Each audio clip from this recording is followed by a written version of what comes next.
Let's go, get the party started. You know how to get it going. I'm so fired up, I'm ready to go. The music's moving my soul, I'm busy going. I really feel like dynamite. I really feel like taking flight. Trojans have the lead. Gotta launch it. Incomplete. SC comes from behind again to win. We had to wait 2 weeks for this. It is on the way. Good. That's pretty cool. I really feel like dynamite. I really feel like taking flight. The first time in 51 years, the Black Knights shut out the midshipmen. This is descended to overtime. No good! Florida is upset by LSU in the swamp. No time.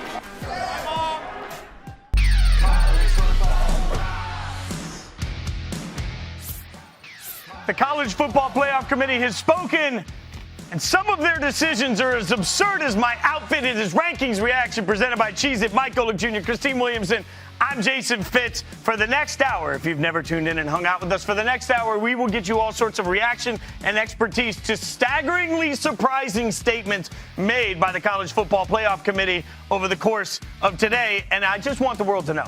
I text Mike and I said, hey, Man, Cat Christmas onesie, is it too much? He said no. So this is his fault. light up cat Christmas onesie. If you're going to do it, don't sell yourself short. Do they make them that don't light up? Come on now. Actually had the audacity before he came on air to look at me and Christine and ask if the hat was a bit much. I mean, we honestly don't know. Like, our scale of a bit much isn't the same as yours. So, Clearly. yes, but not for you. What I'm gathering here is that only one of us has found the Christmas spirit so far. I mean, there's packages on the set. Like, listen, I love this journey for you. Packages. We're just not going to be on it. Somebody's watched a lot of TV. All right. The only thing more absurd than my outfit today is what the College Football Playoff Committee told us. Let's get you the rankings so you can see what's going on. At 1 through 6, things stayed pretty well where we thought they would be. But at 7 through 10, there's some controversy. You see it there. I'll tell you quickly, 1 through 4 is the same as it was. At 5 is Texas A&M. At 6 is Iowa State. We'll get you caught up in that in a second. But in the meantime, at number, we'll get you caught up on that now. Alabama 1, Notre Dame 2, Clemson 3, Ohio State 4. A 5-0 Ohio State team that hasn't played since November 21st. That will be significant. At number 5, Texas A&M, even though they have broken the one commandment we talk about every week, thou shalt not get blown out. So they did get blown out. They're still at 5. At number 6, because losses apparently don't mean anything to this committee, Iowa State sitting there. But that is where the controversy starts, is at 7, and that's what we started with, because at number 7, Florida. Florida lost to a trash LSU team, and they fall one spot. Georgia beats Missouri, and they go up a spot. And all Cincinnati did is stay undefeated. They didn't play. But they go down to number 9. Oklahoma rises up to number 10. Mike, I am furious that you can lose to LSU in the shoe thrown around the world, and suddenly you fall one spot. Not going to lie. That one shocked me a lot. The two things I was looking most forward to tonight were, all right, do they flirt with USC at all and move them up, which we'll get to in a little bit with the Pac-12 and their dying hopes and all this. And then how far is Florida going to fall? Not will they fall, just how far. One spot does not compromise a fall. That's a trip. That's a trip. That's a stumble. That's a look down. Like I do that twice in a given morning, waking up, going to the bathroom. So I don't quite understand the way that this has worked out.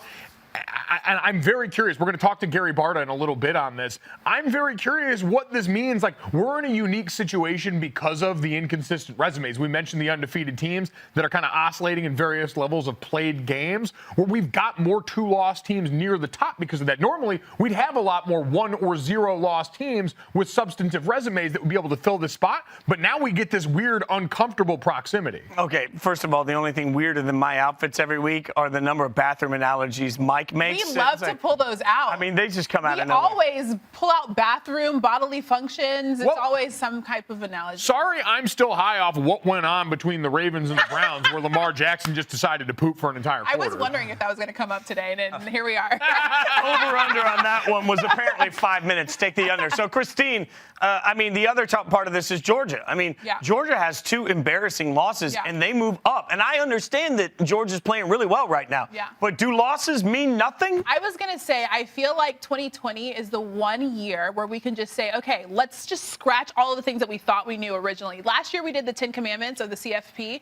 I think it doesn't matter anymore if you have 2 losses. We saw that even with the first rankings. We had 2 losses teams in the top 10. So I feel like the committee has kind of ripped everything up and just decided, hey, we're not worried about losses anymore, and maybe they're relying even more on the eye test than they have in the past. But I feel like they just don't really care if you took an L. We can see that in multiple teams that are in the top 10 now.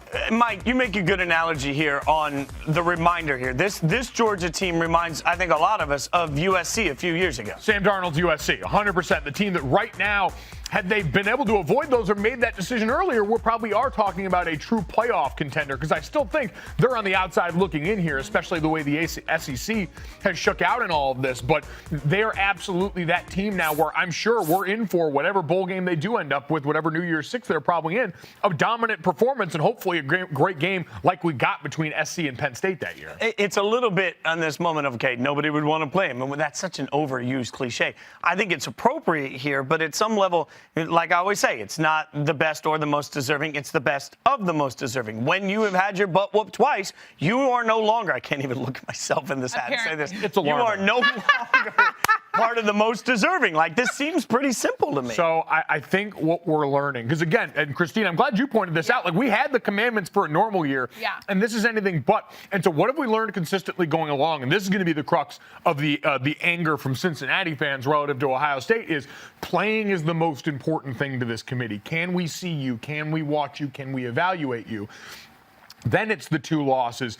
Then it's everything else. And unfortunately, there's also what I think Ohio State lends itself to is if we believe you are good to a certain level, if you come in with that cachet and you go out and show us enough on the field, the rules apply differently to different people. I get that, Mike, but man, like, there's a fine line between, well, we want to see more games, and then it's like, well, we saw more games than their losses. Let's get some expertise on this, especially on the SEC side. We're joined now by Richard Johnson. You can check him out on Thinking Out Loud on the SEC Network. Man, we appreciate your time. So talk me off the ledge here. Make this make sense. You follow Florida. You saw this. Like, in your mind, did the committee do the right thing by Florida?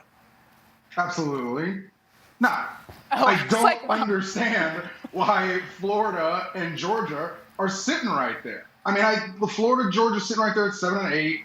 Iowa State sitting there at number 6. What is the thing next to all 3 of those teams named, just like Oklahoma at 10? That number 2 in the loss column, just like you guys were saying. At the end of the day, at some point, the object of the exercise is to win football games and to win most, if not all of your football games, if you want to be one of the 4 best teams in the country. Now, I understand if you don't want one loss to disqualify a team, and to an extent, I agree with that. Not so much with Texas A&M because I don't think that one loss was close. That one loss was an absolute shellacking at the hands of Alabama. But when we get to these 2-loss teams, I don't understand why the committee is hanging tight and holding these 2-loss teams so closely like they matter. You're not going to put them in the dance anyway. You have shown over the last few years. So get them out of here because you've got a Cincinnati, you've got a Coastal Carolina, you've got talented, good football teams with 0 losses. And of course, we have the thing where Iowa State got smoked by Louisiana. Coastal's beat them once, might beat them again on Saturday. I don't really understand why we have to pretend that these 2-loss teams are some sacred thing in college football. You lost twice. Good day to you. Richard, to that extent, we see, I think, the uncomfortable thing building here, and I know Gary Barta got asked about it earlier, but you've got an Ohio State team sitting pretty at 4, and Cincinnati who continues to drop, and the knock on them is you haven't played in a while. Well, Ohio State's played 1 game in the time since Cincinnati has last played that game. So do you think there's any world where Cincinnati has a realistic shot in this if you do believe the 2-loss teams are out of it? I mean, I don't think Cincinnati has a real shot in this because I don't think the committee is going to put a Cincinnati team in the playoff or, as we're seeing right now, very near the playoff. I don't disagree with this assumption that Ohio State runs under that they are one of the 4 best teams in the country. I mean, come on. It's an Ohio State team with more talent than basically anybody else, save maybe Clemson and Alabama.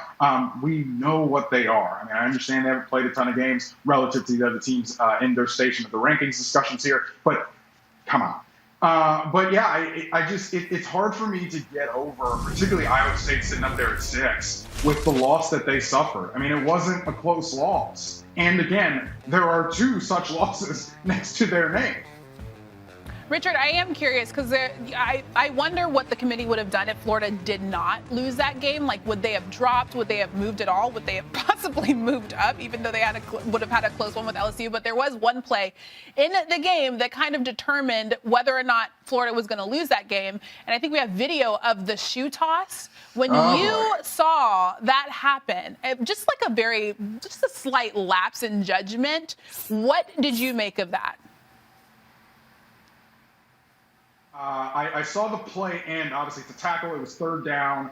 Great. Awesome. I got up, sort of, kind of clapped it up a little bit to myself. And then I saw the flags go down on the field. And I was like, what the heck happened? Did they call a pass interference on something? What happened? I didn't see the shoe. And then I believe one of the broadcasts, I think maybe it was Todd McShay, said Marco Wilson got up and threw the shoe. And I was like, oh, no, you got to be kidding me. Look, at the end of the day, one bad decision by Marco Wilson is not what lost them that game. That loss was a layer cake of L. Kyle Pitts out. First drive of the game, you go down, you don't score on the doorstep of the goal line. 2 interceptions, a fumble late. LSU controls the game in the middle late. You don't have an effective run game, so you have to throw the ball in a cumulonimbus cloud. It was a joke. Florida put themselves in the position to have one thing swing the game out of their favor. Those are the facts that matter. It was a bad decision by Marco Wilson, but I don't do this thing where one thing loses you a football game. A lot of things lose you football games. Florida did not deserve to win that game by how they played, and as we've seen, one bad decision threw it out of their favor. So, Richard, real quick here, with the committee keeping them at 7, if they go in and do the unthinkable and beat Alabama in the SEC championship game, did the committee leave the door open to Florida finding their way back into the college football playoff? I don't think they're going to take Alabama out of the top 4. I think Alabama is going to stay. Maybe they move down to 4, but I don't think Alabama, because the thing is, Alabama can now turn around and say, oh, our loss to Florida was actually quality because Florida's in the top 7th, and Florida may end something like 5th or 6th. Alabama can sit here and say, our loss was quality. It's funny how that works with SEC teams. It does tend to be pretty consistent in there, but at least we know it, we acknowledge it, and we give it its seat in the room. I am curious, though, because you mentioned a layer cake, a lot of things go into a loss for a team, but what about for a Heisman campaign? Kyle Trask has been so well talked about lately. This last weekend, did the ground shift a bit under his feet, and how do you handicap that Heisman race going forward now? The Heisman race will be decided on Saturday night in the SEC championship game between 2 people, Mac Jones and Devontae Smith. I don't know, maybe they split the Heisman in half. Maybe one of them gets the visitation rights on the weekend. I don't know. That's what the Heisman race boils down to. I don't think a Heisman race is so much of a layer cake over the broad course of the season. I think a Heisman race is, okay, you do a lot stats-wise, and then it becomes a narrative thing at the end of the season as the season kind of comes to its tail end, the last quarter of it, so to speak. I do think Kyle Trask's performance or lack thereof, even though the stats were great, when you sort of look at it at face value, when you actually watch the game, I don't think Kyle Trask did enough to sort of stay in the Heisman discussion because they lost the game. The Heisman is sort of an inconsistently awarded award. But we've sort of seen if you are the most outstanding quarterback on a playoff caliber team, you're probably going to win it. But then you look at Mac Jones and you think, Mac Jones is great, really good quarterback, but Devontae Smith is just so, it's crazy how good this guy is and how much he undergirds a lot of Mac Jones' success. So, yeah, I think it's between Mac and Devontae. I think if Devontae Smith goes out there and has a great game on Saturday night, I think you're going to see the Heisman wins start to shift a little bit in his direction, more so than they are right now. All I'm saying is I can't get it out of my head, the concept of having to submit a custody plan for the Heisman. 2 Christmases! 17 years, we get it on that one. All right, Richard, tell everybody how they can check out Thinking Out Loud on the SEC Network. Monday nights, SEC Network, 7 p.m. Eastern, 6 Central, Thinking Out Loud. Me and the gang have a great time. Alyssa Lang, Spencer Hall, and Brandon Boykin bringing all of the SEC heat to you on SEC Network. One of our favorite shows to watch, man. We appreciate you coming on. Thanks so much for your time. Thanks, folks. All right, so now let's get a little bit of fun. Let's get to our crunch time moments. Our weekend review brought to you by Cheez-It. Take a look at some of the best plays, and it starts The one that we were talking about, at least the game we were talking about, Florida tried really hard. Oh, gosh. I mean, he's trying. He's running. Gonna throw it away. Nope. Oh! I'm sorry, this might be the most athletic thing I've seen all season. Like the body shimmy on the ground here. Watch, buddy. Oh, I see it. I like it. I want it. I got it. Wow. That was a bar. I listened to a lot of Ariana Grande. that was a whole bar. That is. We've learned so much about you in this position. I got nothing, Mike. Like, there's no analysis any of us are going to give this. That was incredible. It's just, you can't practice that, right? If you're an athlete, you're just an athlete, and you can just do things that are amazing. Your body just does things. You react to them, and they're just, a baller. It's such a difference for somebody like that versus somebody like me that would just fall on my face and somehow the ball would come nowhere near. It's like that You would be hamstring the one challenge. that got ricocheted off of your head. Thank you so much, Christine. I feel good about that. Let's look at the next play. My God, if 2020 was a college football play, this would summarize it. Jeez, This, nope, not this one. We'll get to the next one coming up. But this play was so pretty. We'll look at it again. I mean, we can. Right Look at off of Fitz's head. You see it, you want it, you got I it. see it, I like it, I want it, I got it. Here's the one we were talking about. Ball State, Western Michigan. Oh, lateral. Lateral. I tried to count how many there were. I mean, they're just going back and forth. And believe me, exciting stuff big to watch. boy. Big boy getting it back. See? Great. I tried. He had a great understanding of what he was supposed to do in that moment here. And so it gets over here, and that's where things go awry, because that one looked like it went a little forward here. And we're going to start to have some issues in the flag department that just pop up. But that's what I don't understand. Like, they throw the flag, just whistle the thing dead. Like, at this point it's dead. Why are we letting everybody run around and get murdered here? Listen, these lads are just trying to get a little extra exercise in, and everyone thinks it's over right there, but no. But it's not. This is the best part. Oh, my God. Give them some trombones or something. I want it to be the marching band. Oh, my gosh. He's still going. I feel like I would have given up at this point. Even if I did think the ball was not dead, I would have just stopped. I mean, because this is ridiculous. Again, Mike, like, just blow the dang thing dead. At some point, like, you knew. I mean, it gives you so much hope in that moment. You think you got the game. And this was, you were right, the lateral that obviously. Oh, no! Yeah. I mean, it was close. It was close. I'm not going to lie, the only thing that disappointed me about this play, because once everyone's on the field and the chaos starts, like, son, get on there, do one fumble drill in your life, get on the ball and secure it. Ball State defensive coordinator and inside linebackers coach Tyler Stockton's a former teammate of mine, was a D tackle at Notre Dame. Shout out to Tyler. He's a Broyles Award semifinalist this year. Okay. I can't believe that instinct didn't kick in and Tyler didn't go out there and make a play and change his life. Take that man down and end this. Wow. Come on, T-Stock. I'm just saying, blow the thing dead. Saves everybody a lot of energy. All right, let's take a look at the top play from our Cheesy Crunch Time moment. We'll call this one the sniff. The sniff. All right, Sarah Fuller. Hell yeah. Baller. Yeah, absolutely incredible moment. She became the first woman to score a point in a Power 5 football game with her extra point kick. But we call this the sniff because afterwards, a little smelling salt. Woo! Just casual. Now, very casual. She's bout it. Oh, like, for real. That is 100% all. That's what all in looks like. Yeah, well, let's be real. You guys are athletes. You guys know I like smelling. how you said "are." You guys are athletes. Compared to the guy in the Christmas cat onesie. And, here's the thing. What was it, 2 years ago? Last year, standing on the sideline. One of my favorite things that has happened in my life over the last several years is every year I've had the opportunity to watch the college football semifinal and championship game from the sideline, usually standing next to Mike. And so one of our buddies was walking by and had some smelling salts. And he's like, hey, you want? And so, Mike has a little of the smelling salts, hands it to me. Well, I'm going to be a big boy. I'm going to take smelling salts. I don't know what to expect. Oh, my God. Like, I was ready to run up and, of course. Like, Christine says, oh, it's your first time. That's contrary to popular belief, they don't, not a lot of musicians are snorting smelling salts. I'm just saying. I was careful. like, where are we going here? Smelling salts. I'm just saying smelling salt. I walked away from that saying to Mike, man, we should have those every morning for radio. I do have a question though. Why was somebody just that was like not doing anything athletic? Why did they just have smelling salts? Listen, I don't want to be a narc, but shout out to Ian Fitzsimmons, who just knows the right people on the sideline, does a great job doing sideline for us, usually a part of the ESPN radio call of these games.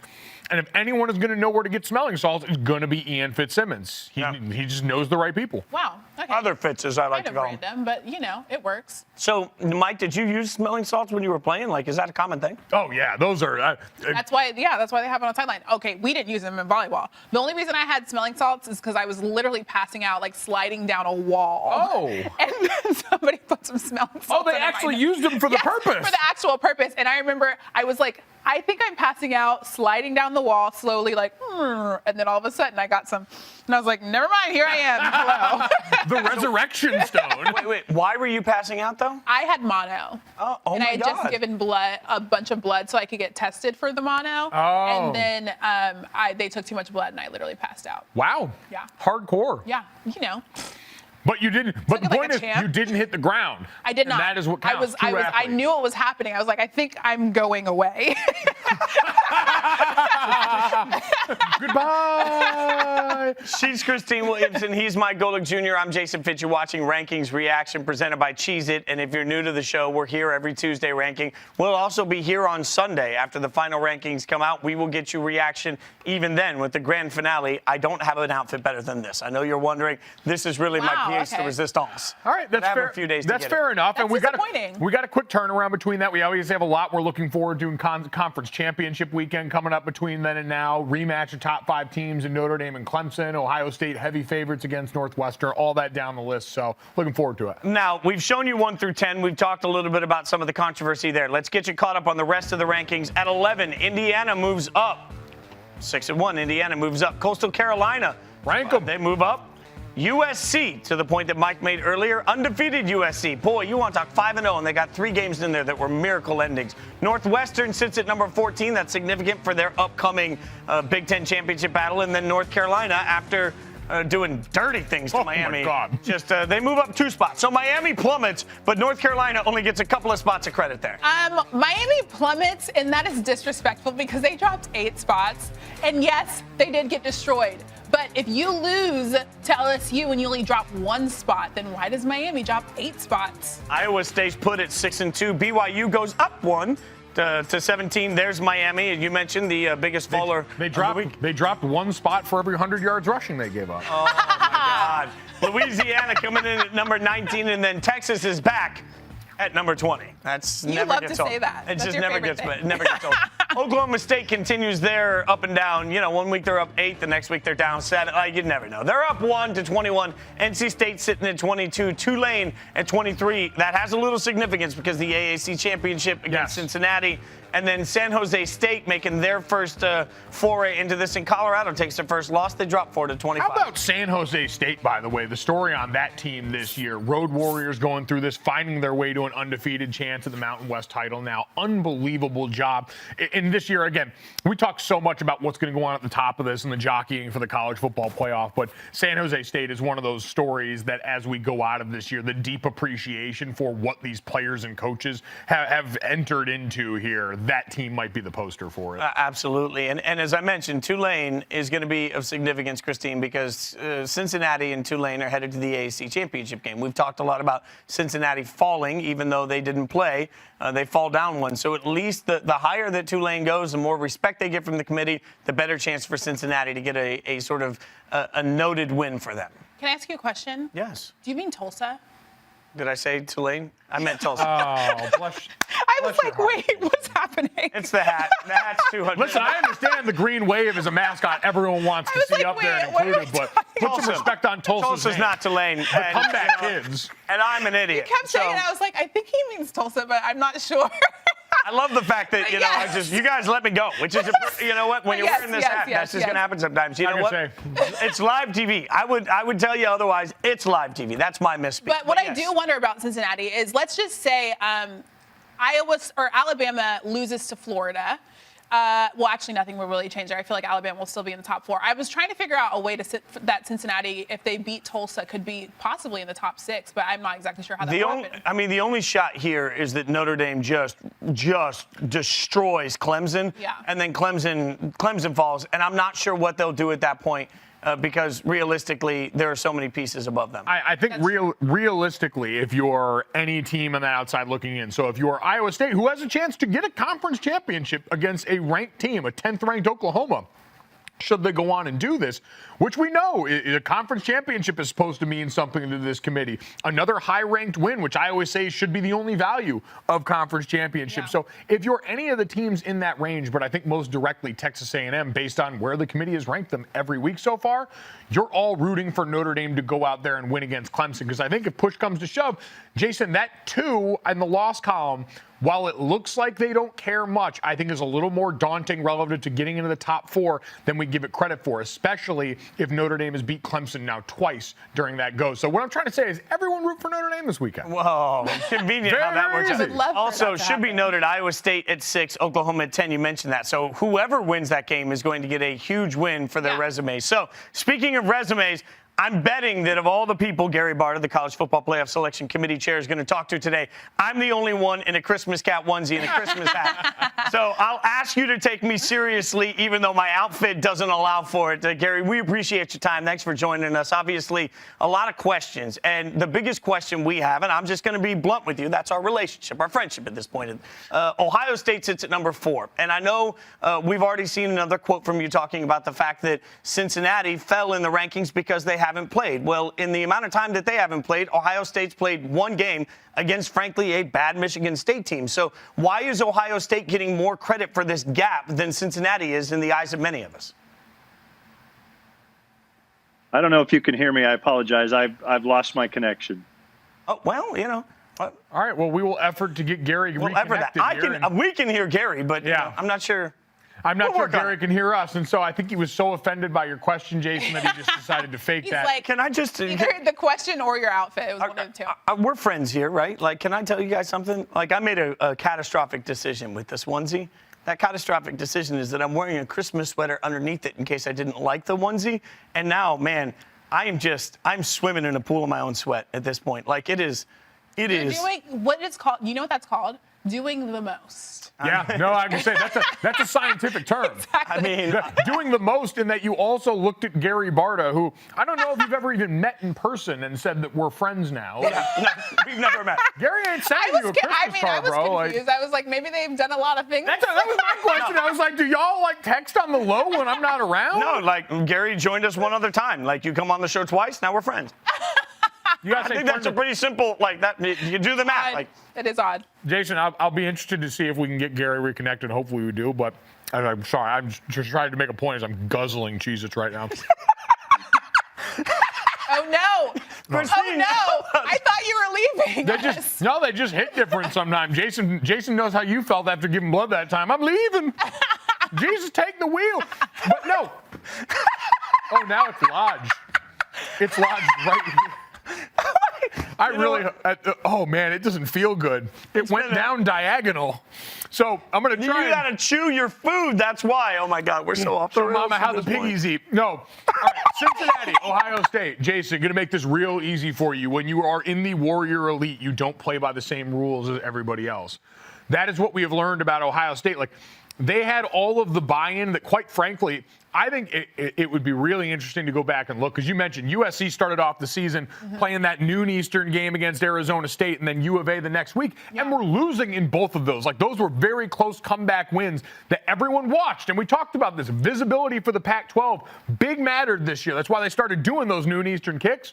Everyone got to see them come out and go, oh, all that expectation, all that Keaton Slovis, all that Clay Helton that we thought we were getting continuity back from really didn't buy us as much as we thought we were getting. And so I think the committee's been real hesitant to reward them since. All right, we are going to try this again. I think we've got College Football Playoff Committee Chairman Gary Barta back with us. Hopefully Gary can hear us at this point. And Gary, again, we appreciate your time. What I was asking you before, I'm not sure if you heard the question, is that all eyes are on Ohio State and sort of relative to Cincinnati. So I know the gap in games for Cincinnati is part of why you've been quoted so far as saying that they took a little bit of a dip. But Ohio State's only played one game in that time against a Michigan State team that hasn't necessarily been impressive this year. So can you explain sort of the committee's logic in comparing those gaps? Sure. And two things. One, I swear I didn't hang up because I didn't like the question. And two, I'm clearly underdressed for tonight's affair. I told you, see? So, in all seriousness, Ohio State, we knew coming into this season it was going to be a challenge because we knew some teams were going to play more or less. Ohio State, when the committee watches Ohio State from start to finish, they're in control of the games that they're playing. They have a scoring differential average of 23 points for every game. They did beat number 11 Indiana. So when you watch those 5 games, I'm impressed. The committee is impressed with the team we see. And Justin Fields, everything goes through him. He's a phenomenal leader, and they have weapons on offense and defense. So when you watch the games, Ohio State, in the opinion of the committee, is the 4th best team in the country, even though we haven't been able to see as many games. The committee is looking forward to being able to watch them play against Northwestern, another ranked team in the championship this weekend. So, Gary, with all due respect, what would your message be to Cincinnati fans or frankly, AAC fans that are looking at it saying, hey, how are we ever going to get in this thing if the eye test never favors us? This season, Cincinnati 8-0 is one heck of a season. I don't care who your team is and who you've played. To win 8 games is an amazing accomplishment, and they did have momentum. When you compare, I watched their last game against UCF, and as did the committee, even though they haven't played since November 21st. And you look at that game, and they had to come from behind to win that game. They don't have any top 25 wins on their resume. So the committee likes Cincinnati, or they wouldn't have them ranked where they do. But just needing to see some wins over top 25 teams, or see some bigger victories along the way. They'll have a chance in the AAC championship against a ranked opponent this weekend. Gary, I'm curious now as we look down at the rest of a lot of this list. Iowa State is the one that's raising a lot of eyebrows. 2 losses, sitting there at number 6 in the country. And so I'm curious for you and for the committee, what was the gap like between 5 and 6, between Texas A&M, who's been stationed there for a while and only 1 loss, versus that Iowa State team and the rest of the pack? Well, I'll answer it this way. We don't rank gaps or put, numbers of percentages on. But what I will tell you this, 1 through 5 was because Alabama played and nobody else did, idle. There wasn't a lot of discussion there. We spent a lot of time as a committee talking about a grouping, because we talk in groupings. We talked a lot about Iowa State, Florida, Georgia, and Cincinnati. We spent not the majority of our time, the largest amount of our time over the last 2 days talking about that grouping. Here's my question. We look at the whole entire college football landscape this season. It's been a tough season, and I can imagine for you guys it's been very tough. What has been goodbye. This is internet television. Just kidding. I was going to ask him what's been the hardest part for them, because obviously this season has been hard. Like he was talking about, Ohio State, the eye test just happened to put them at number 4 and keep them at number 4, but they've only played 5 games. So I was just curious from their perspective, what's been the hardest part for them? And the decision, so between that, and because you're right, it's interesting now, I'm very curious, Conference Championship weekend is traditionally the only weekend of the year that the committee was actually together in the same room watching the games. Yeah. We know they've made the decision to get together for the vote each weekend so far, but this is the only weekend where, because they've got Selection Sunday coming up right after all this, they're actually usually in Dallas all together watching this, which I think creates the most interesting bit of human element involved in this process. That's a really good point, Mike, because, we all see this in life. When you're sitting at home and you're watching the game, you're thinking one way. When you're sitting with a group of people that you respect that are all trying to watch the game together, the analysis really makes you think differently. And that doesn't matter the sport. Like I've sat in the war room before that they have here at ESPN in previous years on Football Sunday, like NFL Sunday, and just listening to different guys that played at such a high level talk about what they're seeing really changes the way you see what's in front of you. So I think that lack of of human interaction is absolutely. It also prevents a dominant personality from really controlling the narrative. Well, that's the other part I think of, too, is if you got someone that stands on a table and is a great orator, then all right, all of a sudden now that influence creeps in. But he mentioned the amount of discussion around there. It's amazing because, again, we know how close Florida is to all of this. And the idea that Florida was even proximal to this discussion in a lot of ways, and we know owned that head-to-head win over Georgia that makes part of a difference. Like, this is all where it gets very strange and where I'd pay an inordinate amount of money to be in on what the discussions around that grouping of teams looks like. Could you imagine if they just ever popped up like little cameras and let you watch it? Like, I just want to see what the argument is around some of these teams, because the hardest part about all of this is when you are talking about a committee, as we've all acquiesced throughout the course of this year, all kidding aside, that the eye test was going to be the driving force for it, right? When you are talking about the eye test, it is such a subjective point that it even has to make it difficult for Gary Barta to stand up and speak for a committee full of people that are all judging based on what they see. You can have two analysts see things completely differently, Christine, and that's one of the frustrating parts. Well, I think overall, we looked at this football season differently, but we didn't really take into consideration that the CFP committee would probably have to look at the college football season differently. So we're looking at it like, hey, they've never done this in the past. Why is this so different? But I mean, because it's 2020. And so I feel like if they were able to be transparent and explain, hey, this is actually why we've done things this way, it would make more sense. But we don't get to hear those conversations. And Sarah Spain, my radio co-host on Spain and Fitz, smartly pointed out that if we ever got full transparency from the committee, what would we speculate about all day? So, like, that's exactly. It buys and I don't want to say this in an accusatory way, but having that sort of gray area, like, think about this. We pick the college football playoff the same way they decide who makes March Madness every year. We just know the group in this instance, right? No one ever, like, we have those things, and Joe Lunardi sits in the bunker, and we talk about bracketology, and we get angry at who's in the bubble, but we don't oftentimes get angry enough. And maybe it's because it's close proximity to all that, but I just think the way that we approach all this, you buy yourself some leeway as a committee by keeping it sort of a vague soup of things rather than a set list of ingredients, because it allows you to go and justify Ohio State in a way that everyone else would, by the way. Like, you watch Ohio State for a game and you go, oh yeah, the very good football team from last year appears to be the same very good football team this year. And they've gone out and they've won according to the schedule. They've been able to play by things outside of their control. Like, I think part of that is also okay because most of us would do the same thing. All right, so one of the schools we've talked a little bit about is Miami for certain persons. See you guys later. Christine's just leaving at this point. That's a little bit like what they did on Twitter, right, Christine? Oh.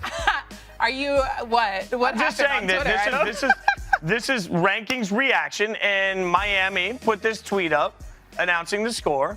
But most importantly, they also disabled the reply. Okay, so here's the thing. My friend that actually went to University of Miami with me is the SID for University of Miami. I'm assuming that he also runs their Twitter page. And so his name is Cameron, and he probably was just like, you know what? Y'all are some haters, and just over it. You know what, though? But, like, that's you know what, and I appreciate that in most instances. If you are a normal person and you want to go on a social media and you don't want to be bothered by all this stuff, but come on, you can't be the you up here demanding respect in the college football playoff conversations and then take this road, right? You don't know what people were saying in their mentions. They could have been saying anything. Yeah, I will say this. Everybody knows I'm a Raiders fan. I wear that on my sleeve. Yeah. When the Raiders lose, I just stay off Twitter afterwards because I don't want anything to do. Like, I don't know how you do it on Notre Dame games, Mike, because one way or the other. Like, I love this headline, though. Can't spell sour grapes without the U. Oh! Anyways, let's go on to number 3 because we're still North Carolina's still running. Let's go with them. Reactions, and we're going to start with flipping out. Michigan State versus Penn State. Jonathan Sutherland. Uh-oh. Here we go. No, and please. Right here. Okay, so this is actually very scary. This is scary to me because did he do this on purpose? We were talking about, like, when you're an athlete, things just happen. I feel like this is a situation where things just happened. Man, this is one of those moments I'm glad I was fat. Like, that doesn't happen to you when gravity is constantly thwarting your plans. What kind of athlete do you have to be to just decide you're going to front flip? I don't think he made the decision. I think his feet came off of the ground. That man This guy made the decision and then hurt himself. Oh, no. So this is this is like you're not even trying. You're trying. But this is what happens when you can't be humble, when you're not staying humble. This is what happens when you're too athletic. Like, these things don't happen to me. Can you not do a flip? Oh my God. It hurts me even thinking about just trying to do I can't do a cartwheel. Having your body catapult in the sky. It's got to be terrifying because at least he made the choice. You're right, buddy. Before that flip decision was made for him. Exactly. If you ever learn how to do a front flip on command, that will be the moment that you finally get to be on The Bachelor. Let's face it, Mike should be on The Bachelor anyway. No. But what Bachelor in Bachelor franchise history has been able to do a front? No, I'm just saying that would be the next feat in athleticism that would make Mike so impressive. He'd have to be on. Even though I feel like Matt probably can do a front flip. I feel Matt James, former Wake Forest great, probably can do a front flip. He can. I'm just all saying, right, if you made you part of your repertoire, that would be a. Number two, Number 2. Shake it off. Haven't you already talked about number 2 enough today? Oh my gosh. Yo. That's twice today. Pitt lost to Georgia Tech 20-34, and apparently after the game, Jeff Collins was not Collins was not trying to shake Narduzzi's hand. It was rude. I've never in my life, he wasn't looking at him, and then Narduzzi was about that smoke. He took off the face shield.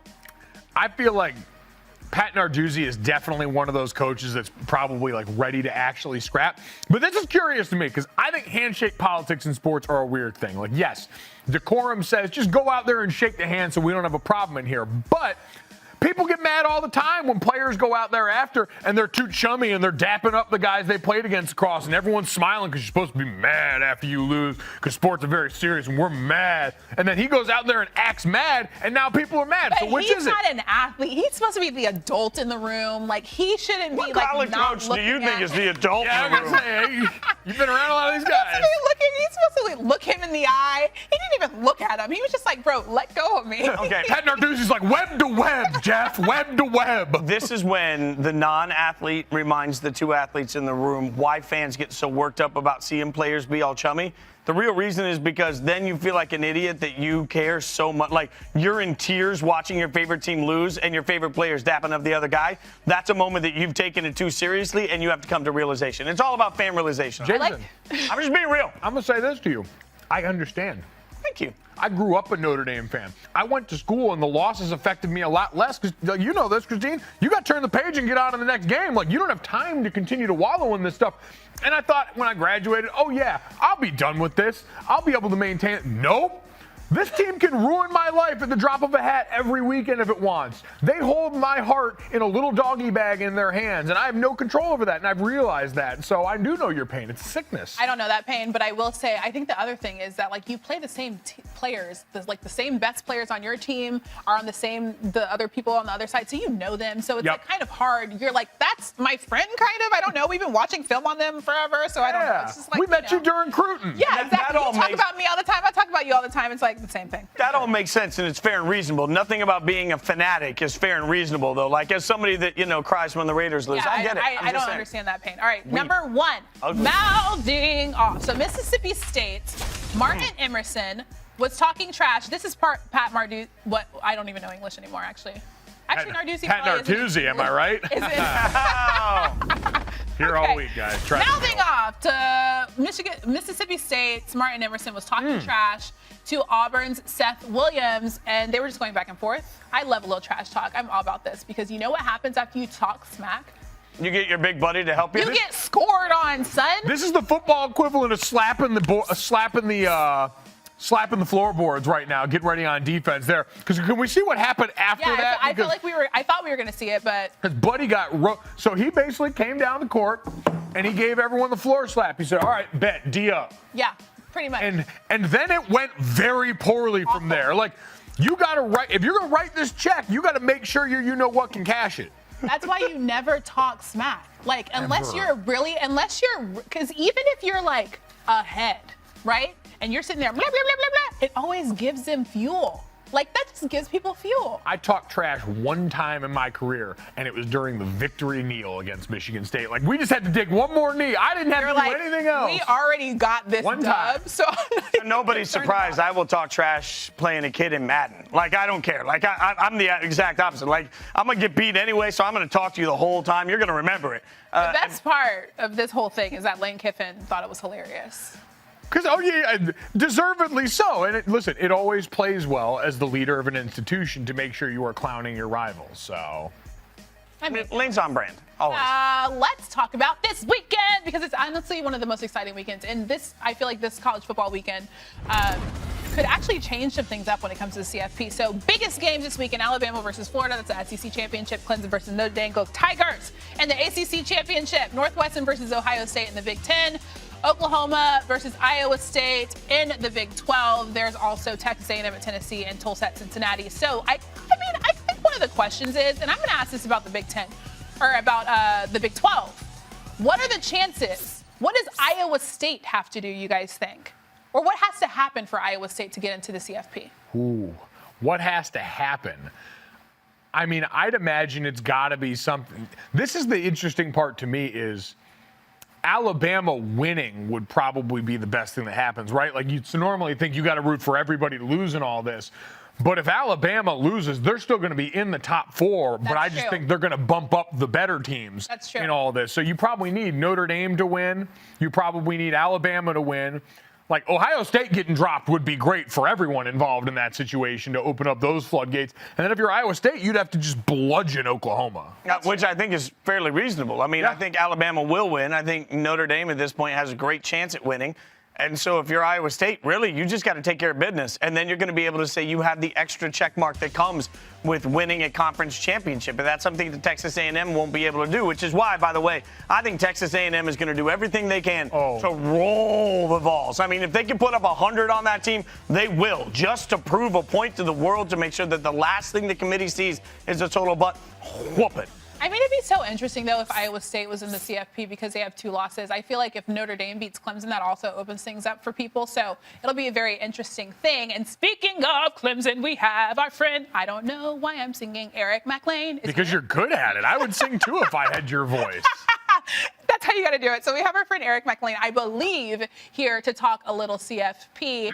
And EMAC, I got to ask you this, guys? Because obviously Clemson is at number 3 right now, and if they stay there, they're going to see either Notre Dame. Wait, how would that work? I'm just thinking about it. It would be. Are they going to play again? To see all this play out. Wait a second. It'd be very interesting. But anyways, as a former Clemson football player, who would you want to see in the first round of the CFP?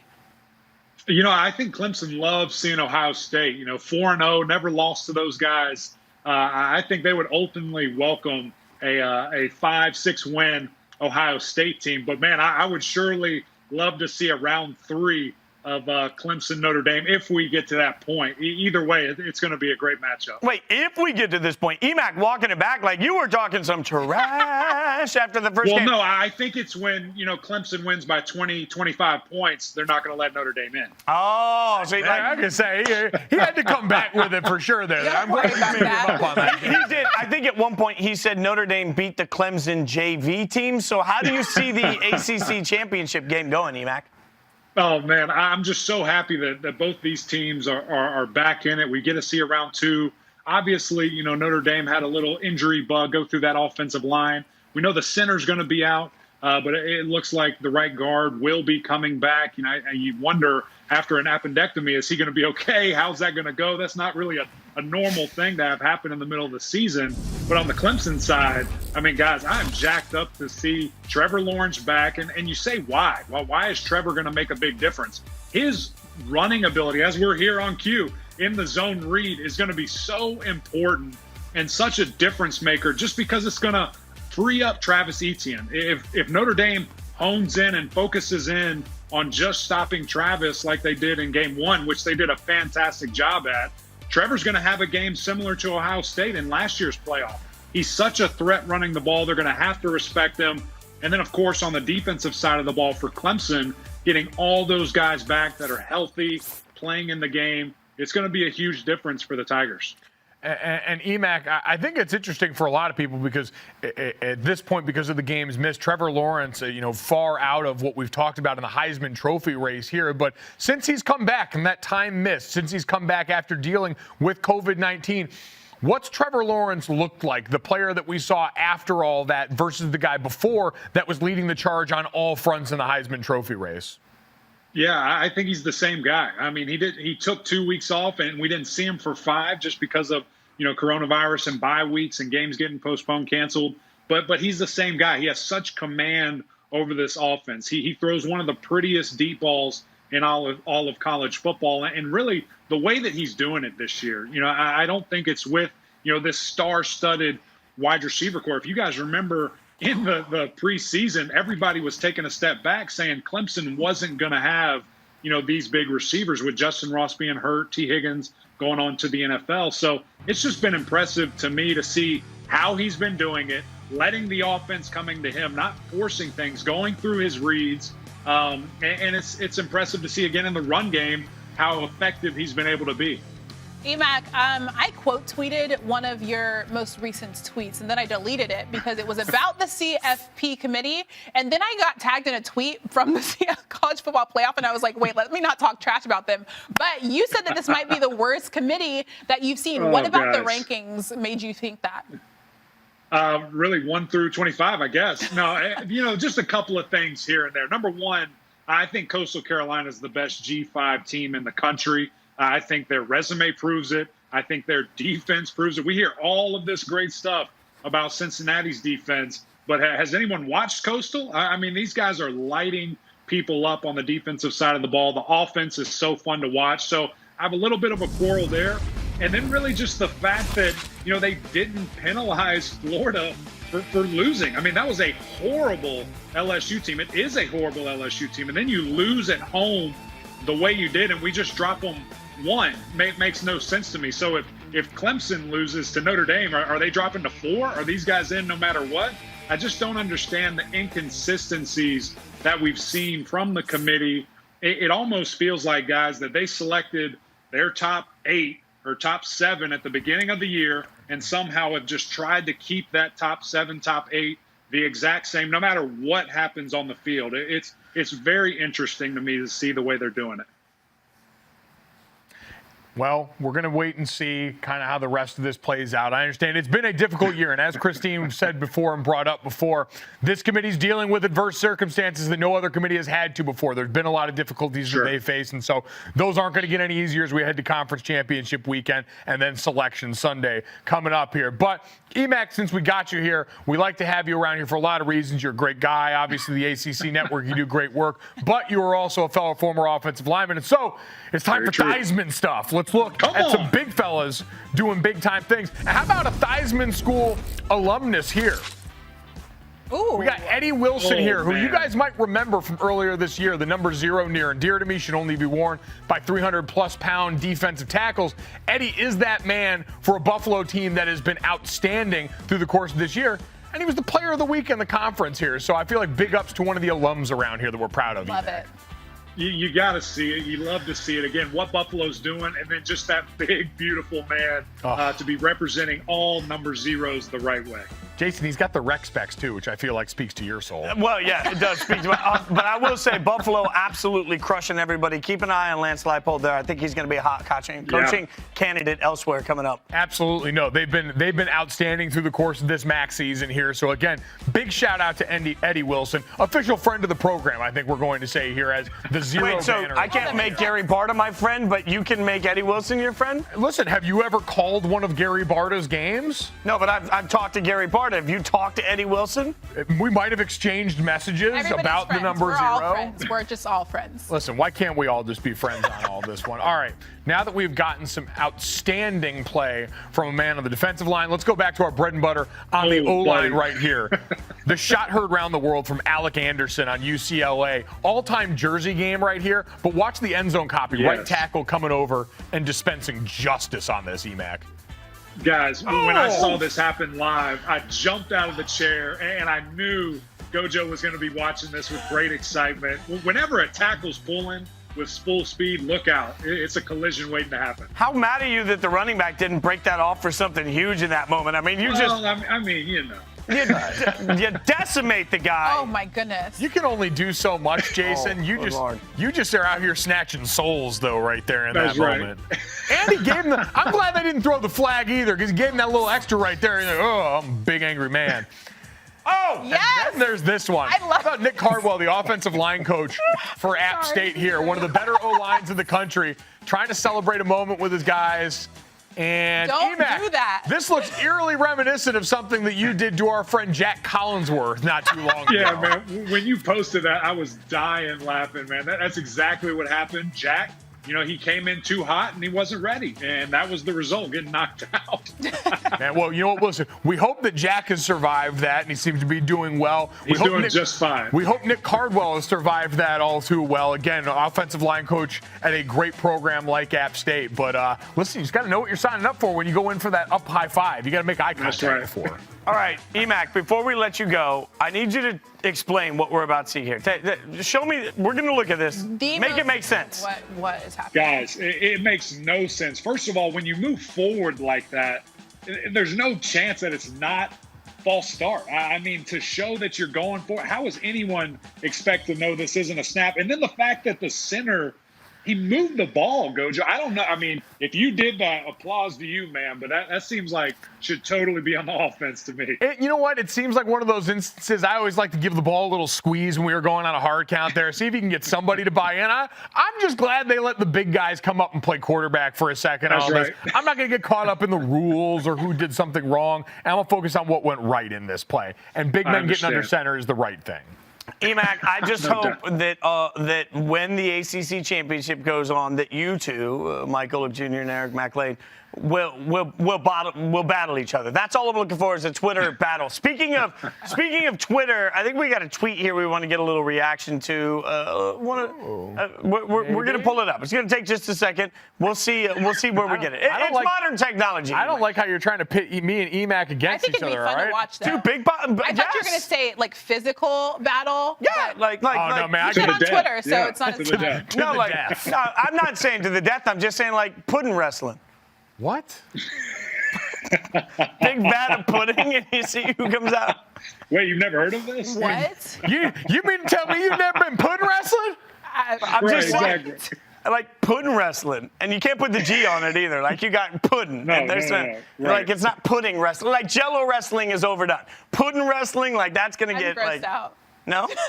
What in the Not by you guys, but just by the whole thing. Are you talking about? So, to be clear, after all these years working together, this was finally the moment that Mike just couldn't handle it. Like, I went to the I'm like, listen, he's opting out. Hey, he's being like everybody else, and he's opting out of the relationship. Listen, I got to preserve the rest of my career in this one, all right, as we take a look, re-upping everybody at the college football playoffs, top 6 in this one, getting ready to go into this weekend. We know what we've got on the line here, another top 5 matchup for Notre Dame and Clemson. Heading into the ACC championship game, I, for one, am just hoping we pull this off for a number of reasons, but nothing more so than I want to be able to go raid the Notre Dame equipment closet when this is all said and done and pick up some ACC gear. Wait. Like, are you gonna get some for me? Jason, no. They don't make clothes that small, Jason. Well, I'm sorry. you know what? I'm just saying, like, toddler selection. a little bit of free stuff for your buddies would be nice. Like Christine and I were. I don't want any of that. Wow. Hello, me and Emac went to the same school. Hey, Christine, I got you. Look, I got you, Christine. let me already be abundantly clear here. I will root for whoever school sends me swag. Like, I can't be any clearer here. I understand that, actually. I get that for sure. Look, Emac's wearing the ESPN hoodie. Come on. All right. So we just saw the top 6. I'll ask you guys, as our 2 experts on the ACC, different sides of it. Mike, who you got in the championship game? The ACC championship game, I mean, I'm going to pick Notre Dame in this one, and I know a lot of that comes with my heart in this instance too, but I think with my head, schematically, it was very interesting to watch. I agree with Emac. The battle lies at center, what they're able to do at a spot there where you lost that bit of continuity because Clemson's getting their continuity back for this game, and that side of the ball that Brent Venables has coached so well for so long. I think met it an interesting version of a Notre Dame offense in that chess match that held especially their blitz packages in check in a way we're not used to seeing. I think that you can replicate no matter the personnel, especially with the other veteran presence around there. So I'll pick Notre Dame on this one, knowing it's going to be a dogfight for all the reasons that Emac mentioned there surrounding, forget even just the wheels on Trevor Lawrence, but the critical decision-making on pivotal downs, exactly. I think makes a huge difference, not just the output. Emac, who you got? Yeah, shockingly enough, I'm going to go with the Tigers. If you didn't see all the decor behind me, and you could have guessed that. But, I think Gojo's right. It comes down to both lines of scrimmages, offense and defensively, because Notre Dame dominated both with their offensive line and their defensive line a week or in the first game in November. If Clemson wants a chance in this thing, you've got to man up, you've got to bow up and pick one of them. Obviously you'd like to see whoever comes out on top do it with both. But if you get ran over with each of those guys, it's going to be such a long night. And Gojo, I actually want to ask you about the FPI and even the line on this, if you guys are allowed to hit on it. What, do you think it's just disrespect? Do you think it's more respect to Clemson? I mean, 71% FPI, 10.5-point dog. I was kind of scratching my head at that, to be honest. Yeah, Emac, I think it's just more of the same. Obviously, Notre Dame's always fighting that uphill battle of big game perception in a lot of this. And so I think part of it is still, will you embarrass us on the big stage? And I think the other part is a ton of respect, not only for Trevor Lawrence, but all the defensive starters coming back for the Tigers that are obviously some of the best at what they do in the country. So it's all in there. Emac is a Notre Dame fan. I'm already dead inside, so I'm surprised the line wasn't bigger. No doubt about it. I'm just saying, I'm with Emac. Clemson's going to win by 3 touchdowns. Emac, we appreciate your time. Thanks so much for hanging out with my friend. No doubt. Thank you guys always. Good talking with you. Now, those games are this weekend. The championship, January 11th in Miami. If you can't make it there, join us virtually. It's the College Football Playoff all-access experience featuring exclusive content and the chance to win prizes. Register today at collegefootballplayoff.com/all-access. If there's anything I know, we're just getting started. I know that obviously this has been a crazy year, but Sunday, not Tuesday. You're used to seeing us every single Tuesday. That will not be the case. Our next show will be Sunday. We get to come to you after the College Football Playoff Committee ranks their teams for the last time. We will get you the last rankings reaction of the season presented by Cheez-It. Christine Williamson, he's Mike Golic Jr. I'm Jason Fitz. As always, we genuinely appreciate you giving us our time. Hope you guys enjoyed it. We've enjoyed hanging out with you. It's been Rankings Reaction presented.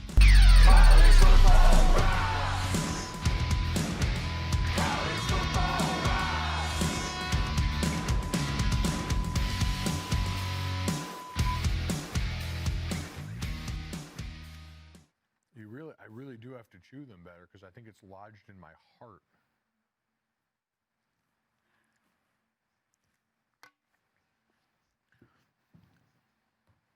Okay. Oh my God. Oh.